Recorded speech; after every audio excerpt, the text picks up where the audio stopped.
Hello guys, I added a pie menu to my Blender 2.8 add-on Fast Carve, and in this video I want to show you how to implement it with Python. You open the pie menu by pressing the Shift and the comma key. Which items are visible depends on the selected objects. For example, this object is defined as the target of a boolean operation for the Fast Carve add-on, so you only have the items to bevel or clear the bevels.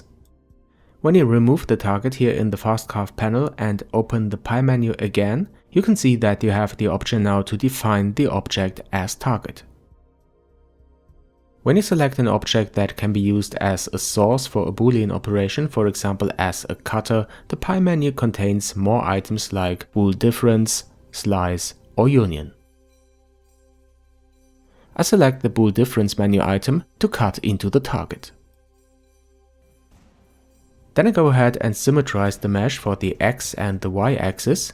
These operations are not yet available in a pie menu, but we can discuss about this feature. Alright, in the end I bevel the object and the result looks quite nice.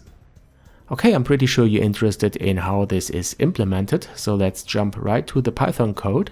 The class for the pie menu is derived from the menu class, like you do it for normal context menus.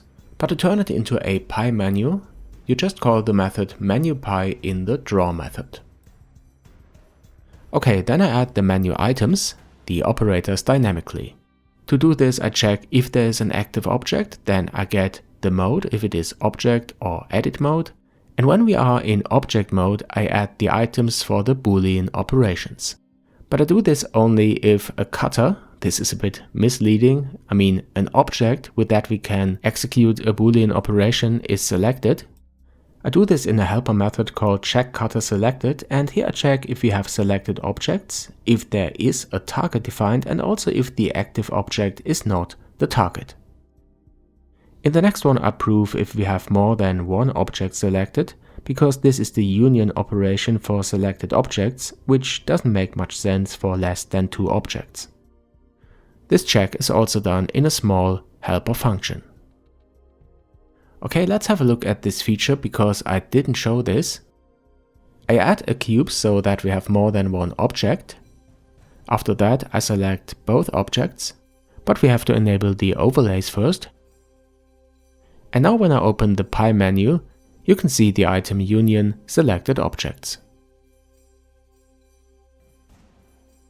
Alright, so what's missing is how to register the pie menu, and this is done in the init file in the register function where all the classes are registered.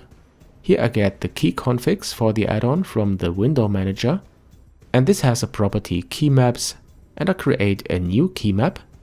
And for this keymap you can add keymap items, and the item I'm going to add is the pie menu.